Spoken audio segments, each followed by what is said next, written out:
One of the core elements of the Getting Things Done productivity system is the weekly review. That is, setting aside time once a week to review your projects and anything pending. But what if you don't have enough time on your schedule to actually get your work done?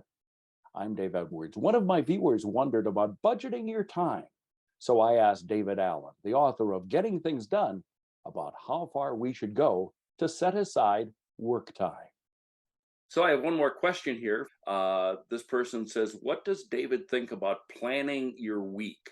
Several productivity authors state that one should plan out your week. I do a thorough weekly review, but that's not planning out your week. I may realize that I need to block some time to finish that important manuscript that's due at the end of the week, but that's about it. What about planning your week in blocks? That's about it for me too. I just look at any hard deadlines that are coming up, and therefore, do I need to then carve? They call that time blocking. Do I need to carve a couple of hours on Thursday to have time to actually sit down and do that thing that's due on Friday? If it's not done already. And so, yeah, I understand that. But are you planning your next hour after you get off with me? Are you planning the next day after you get off with me? Are you planning the next week? Are you getting off with me? Fine. Hey, if that gets your week off your mind, then that's what you should do, right? Just do what you need to do to get clear. And if what you need to do is to lay that out, but you just need to be willing to unhook it and blow it all up, when the next surprise shows up, that's going to recalibrate all that and not feel bad about it. That's why, a lot of really, I don't know a lot, but I've certainly met several, serious GTDers that really have implemented this really well. And what they do the night before is they kind of scan through all their lists and then just take a 3x5 card and make a list of, here's what I'm doing tomorrow, all that. Right. So they don't have to then review into their list anymore. They just have the 3x5 card. Right. And that's fine. I do that religiously, my friend. They're just willing. Are you willing to tear that up when better things show up? And you just have to. But I had a client once who took it to the extreme where the night before she would look at her next action list and she would block out 9 to 10 a.m. work on this, 10 to 11 a.m. work on this. But then she'd get horribly frustrated when the phone would ring and she wasn't doing that, and she was continually moving tasks to the next day. Not smart. Yeah.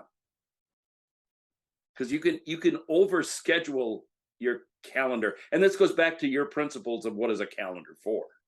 Yeah. Yeah. And it took me, I didn't wake up one morning with all this.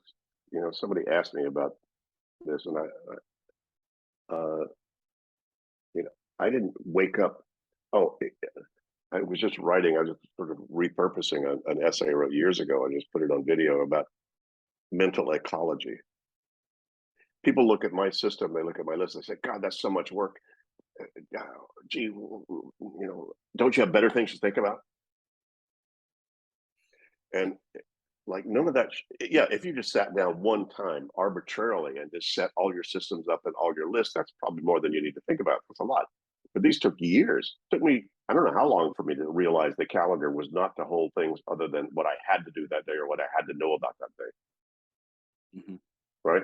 Because I didn't want to have to rethink what was on my calendar based upon what would die if I didn't do it and what was optional. So mental ecology says, how much thinking can I not have to do? And that's how I came up with GTD. How much thinking do I not have to do? So that's mental ecology. As a good friend of mine, Frode Odegaard, who was a real expert in the lean methodology technology in the early years, he said, David, well, GTD is just lean for the brain, no waste.